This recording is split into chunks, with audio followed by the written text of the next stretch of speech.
Welcome to Point to Rise, your podcast that gives you permission to dream big, take messy action, and turn your talent into profit while turning your back on perfection. My name is Susanne Gina, high performance and mindset coach, former international ballerina, profitable entrepreneur, and founder of Point to Rise, a movement designed to empower dancers. It is my mission to use my own story as an inspiration for today's generation of dancers. And now sit back, stretch, warm up, or sip your coffee and love learning how much it matters to point at yourself first to rise to all that you are capable of. And we're back. So, we've chosen a title for these episodes that we're bringing to you every Wednesday, Rising 360 for aspiring dancers.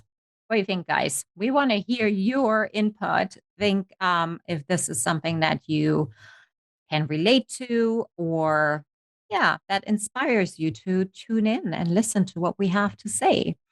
So today's topic is lead your own life. And I know, Gina, you have a beautiful quote that will get us started. Yes. And before I read that quote, I want to say about our title about Rising 360. I just love it. It makes me think of this beautiful spiral upward when we're in the zone of learning and self improvement and taking care of our whole selves. We can really truly rise. So I just think it's a beautiful title. And yeah, we're super curious your thoughts on it as well, dancers. So I want to read you this quote to get us started off today. And it is: lead a life of your own design on your own terms, not one that others or the environment has scripted for you. Mm, well, that gives me shivers because I realized I would say maybe 4 or 5 years ago that my entire career was put into other people's hands. And I gave them the power to make decisions for me, not only in the studio, but outside of the studio as well. And we want to talk to you about that today, that you perhaps can see that you can make your own decisions, even though if people, on contracts or in schools tell you what unitard or leotard you should be wearing, what point shoes are the best for you, and how your hair and how many bobby pins really should be in your hair.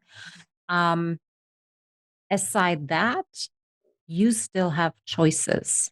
You still can make choices that, well, are not limiting to who you can become, but actually supporting you to what you want to be, and also give you the possibility to dream really, really big.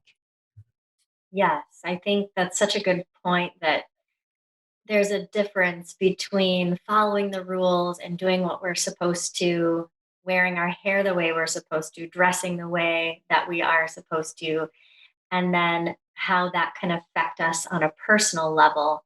And it's important to have a clear distinction between those two things Mm. to really see our full potential as dancers. And it's in this distinction, I think, where I totally got lost, like 100%. Um, and I woke up, I believe, actually, not even 5 years ago, 3 years ago, when I was among 500 other women. And I realized that, wait a second, I have a choice? What do you mean? What do you mean I'm in the driver's seat of my car, of my life? What do you mean that I get to choose who my friends are, um, who I want to be with, what I want to do, and how I want to feel? Mm. I did not know that until that March 2nd in 2018. I had no idea. And how do you feel that your career as a dancer sort of led you to that point? Not that you're a victim, but we do get conditioned by the circumstances around us. So I'm wondering how your career as a dancer may have led you to those self defeating. Mm, that is a I have to dig deep for that one. Such a good question. Good Lord, Gina. How did my career as a dancer lead me to this? I I believe that the empathy that was put in the training and in the early, even in a career as a professional dancer, of always being available and always doing what I was asked to do led me to actually stepping into victimhood and not understanding that I am responsible for Mm, all of it.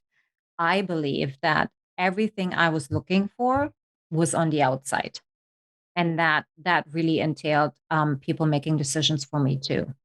I still struggle to this day to make decisions. That was so hard for me to stepping into entrepreneurship or even coming out of the studio.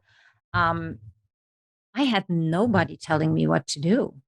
I was on my own. I didn't know how to decide what I wanted. And I think that's that whale that is in between success and failure, where we buy into or we believe that if we're just, riding our entire life over to the company or the choreographer, and we believe that, oh, we have to give it everything we have, including ourselves, mm, um entirely, and our choices. I think that's where we pivot in the wrong direction. mm. That is not the direction an athlete, for example, would take. So true. Yeah. When I think about the beginning of the quote, to lead a life of your own design, and I think about dancers, I think we oftentimes paint ourselves into a box of what we think should be the career path, or Mhm. um, and I think ultimately that sort of black and white thinking really ends up shortening our careers.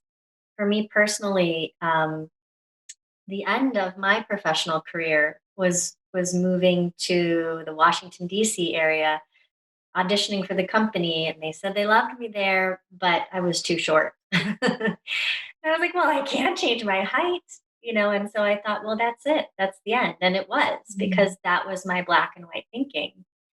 But had I been more creative in my approach and more, I am the designer of my career. How about, I can sing. What other options are there for me? What about musical theater? I think my career could have been longer had I not had this black and white thinking and been more in the driver's seat of my car, as you said. I get to decide where I take this thing, and it doesn't have to be someone else's design.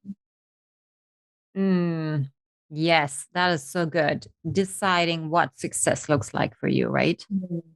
Um, and perhaps it is also changing over the years or of the course, even when you're in school or you go into a professional company. Full transparency, I knew after 2 years, I knew it in my gut that this is not for me. Like if I have to do Mm. another Sleeping Beauty performance, I'm going to cry, Oh. but I was not. And the next thought that then thereafter came is, well, you worked so hard for getting here. Um, what fool are you to not take advantage of this? So many other people would have, you know, like I was the only one out of my class that made it to that state opera dream. And we all wanted it. And I was the only one who made it. How dare I give this up? Mm, So I suffered another 5 years through this, mm, not wanting to give up on my dream because I was never asking myself the question, okay, what else can I do? What else is there that would make me happy? mm.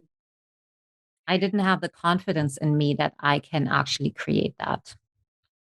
And I bet a lot of dancers will really resonate with that story you shared. because I feel like we're so thirsty for work that we take whatever is handed to us, even if it's not what we really want, even if we're unhappy, even if it's not the repertoire we want to be doing, but because we need something, that says we're a dancer, and we just hang on to those opportunities instead of realizing that we're in the driver's seat. We can flip the perspective. We can find new outlets. We can be the designer of our own career. So I bet a lot of people resonate with what you just shared. And when you were speaking, this was coming up, like this chasing and taking whatever is thrown at us, like, just the South, the hush puppies, these leftover crumbs from the cornbread were given to the dogs outside. And I sometimes feel like to make them quiet so they would stop barking. Mm, Sometimes I feel like that's what I was chasing. Like I just wanted to get that last little crumb of a job or the role, and I would do anything for it. mm, It didn't matter. Like that's why I didn't have boundaries. So I didn't have to really deal with negotiating with myself whether or not I can take those last little crumbs of cornbread or work for free or, get $450 a week with no point shoes, health insurance, and. mm, I was just grateful for the job. But I think I just lost my train of thought. It's that had I known and had I had the confidence in my own abilities, I would have made different choices. mhm, And I think I also would have danced longer. I think I would have not fallen prey to addiction. mm, I think I would have not fallen prey into abusive relationships. I think I could have actually really truly tapped into my full potential because my body was capable. Boy, was it ever capable. The only thing that wasn't capable was my self esteem and the belief in myself that I am capable. It's mm, again that really thin um, whale that if we lift it up, that is between success and failure. I'm not seeing my career as a failure. It is the biggest gift. Um, Particularly now, like look at us. I would have never met you hadn't I experienced anything like that. And that to me, that relationship that we have established so far is worth more than anything to me.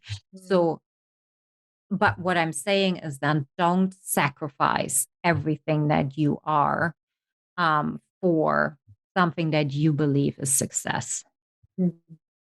Very well put. And I love the analogy of the crumbs, because that really reeks of a lack of understanding of our self-worth when we're just waiting for the crumbs and thankful for them instead of thinking, I deserve a whole cornbread muffin. Oh, yeah, Or you do.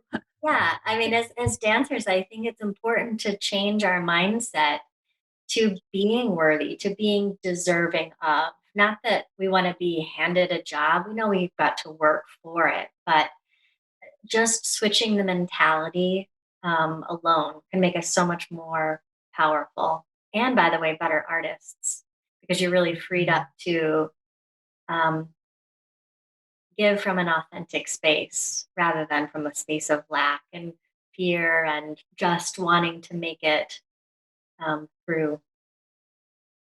I think I just remembered where I wanted to go. It's that we're operating um in this place of fear and lack so much that we don't even know anymore what abundance looks like. Mm, With I'm just gonna take whatever I can get is a place of lack because you don't believe that there is way more out there. And isn't that what the industry is all about and made us believe? I mean, let's look at Chorus Line, the Broadway show, the movie that came out in the 80s. It all came from a place of lack mm, because we are believed that if we don't get into the show, there is nothing else there for us. And here's where create your own opportunities, be the driver of your own life comes from. If you believe that is the only thing, then that is exactly what you're going to only see and get. And when you change your belief around availability in the industry, you will all of a sudden completely expand your peripheral vision. Your reticular activating system will be able to see, so it will listen or filter through opportunities and not the lack of it. And that's where, again, the veil is between success and failure. Mhm. Beautifully put. I wonder if it would be a fun exercise for our tips to think. So we've fast forwarded. You and I are done with our professional ballet careers, and we're looking back. And what advice now from this new vantage point? What are the tips that we would give ourselves on the flip side of where we're at now? Yeah, 100%. Do you want to start or do you want me to Sure. start? Sure. Okay. Yeah. Um, Go for it. Sure. So uh, Gina now would tell Gina then um, that you are your own dancer and you have your own special concoction of gifts to give. They don't have to look like everybody else's gift. And furthermore, your career doesn't have to follow the same path that other dancers follow. It can bob and weave, and there's room for that. There's room for your uniqueness, both as a dancer, and there's room for your uniqueness in where your career path ends up going. That's what I would tell Gina back then. That's so beautiful. Okay, Susanne, today, I mean, first of all, it would be a really hard task to make her sit down and listen to me. I'm just want to preface that. But I would tell her that everything you want is inside you. You need to give yourself the permission to open up the floodgates, to let it come out. The people that told you that you are too much, the people that told you you're not capable, are liars. That is not your truth.